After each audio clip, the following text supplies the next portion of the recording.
আমাদের বাড়িতে এই শোকেসটা প্রায় ৩-৪ বছর ধরে আছে। প্রথম তো এটাতে কাচের আয়না লাগানোই ছিল, কিন্তু আয়নাটা ভেঙে গিয়েছিল। তাই আমাকে ছদ্দি বলেছিল ওইখানে কিছু একটা করতে, কিন্তু আমি তেমন একটা পাত্তা দিইনি।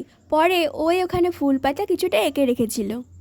এটাই অনেক দিন ছিল, কিন্তু পরে একদিন আমি ভাবলাম এই জায়গাটা যদি একটু বেশিভাবে ব্রাইট করা যায় তাহলে আরও বেশি সুন্দর লাগে।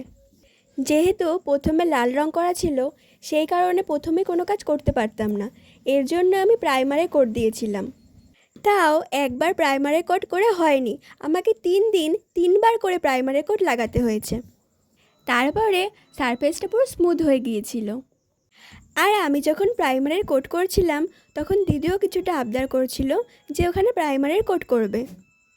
ছবিটা আমি অনেক দিন ধরে এঁকেছি, এর জন্য ভিডিওটাও অনেক বড় হবে, তাই আমি পার্টে আপলোড করব।